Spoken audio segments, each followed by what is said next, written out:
Disgusting is the word for it. Absolutely disgusting. It's just rancid. That's the nicest way to put it. It stinks. The roads of Birmingham stink. A dispute allowed to get so bad, people say it's made them sick. And now, with no end in sight. The problem's been escalating since March, with bin collectors on strike in a row over pay. Thousands upon thousands of tons of rubbish have been on the streets since. And 5 weeks in, the ever-growing mound starts to get a certain aroma about it. You could almost describe it as a flavour. You've got burger smells, you've got nappy smells, you've got all different sorts of smells. You can't even describe it because it's just so disgusting. But you can barely open your windows, you can barely open your doors. It makes you feel sick, makes you feel nausea, it gives me a headache. 10 minutes down the road in Bordsley Green and the scavengers circle above. In areas like this, it's absolutely everywhere. There's just rubbish everywhere you can see. It's not just the bin bags and also the fly tipping. It's on the streets, it's on the roads, there's bits that fly into your eyes, it's everywhere. And it's fair to say residents here are not rat fans. I had to walk in the middle of the road because I don't want a rat running at me. I had to jump over rats all the time, so... What's the biggest rat you've seen? It's bigger than my cat. My cat's about this big. The rat, not including the tail, is bigger than my cat. I think the cats are starting to get scared of the rats now. Times have changed. It's like death, like... It's just not nice at all.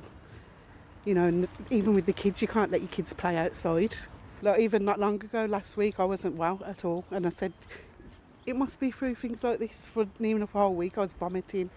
And now no reprieve, as the latest offer by the City Council was overwhelmingly rejected by members of the Unite Union. It described the City Council's offer as totally inadequate, claiming it didn't address the pay cut drivers could face. We've been speaking to people around Birmingham today who are living in stinking conditions. They are furious. What's your message to them tonight? Our members don't want to be out on strike for a day longer. That's why even before the strike action, they were prepared to lose £1,000 a year and make a concession. For the employer to then come back and ask for even more, it's not really surprising then that when that happens, that our members take strike action. So we don't want to be out on strike. We don't want Birmingham looking the way it's looking. But the best way to deal with this now is to reach a resolution so that these guys can go back to work and clear the streets. In a statement to Channel 4 News, the council said the decision was disappointing and continued to insist it had made a fair and reasonable offer, but that it had to guard against future equal pay claims. Planners from the military have been called in to map out what mountains of rubbish remain, trying to win the seemingly never-ending game of whack-a-mole. This bin strike in Birmingham is one of the longest the UK has ever seen, but it's certainly not the first. In the 70s, strikes in London lasted for around 7 weeks, and the winter of discontent led to rubbish piling up on the streets.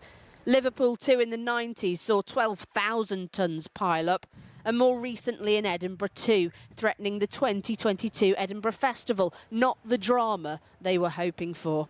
In Birmingham last week, the Deputy Prime Minister meeting volunteers and encouraging unions to accept a deal to end the misery.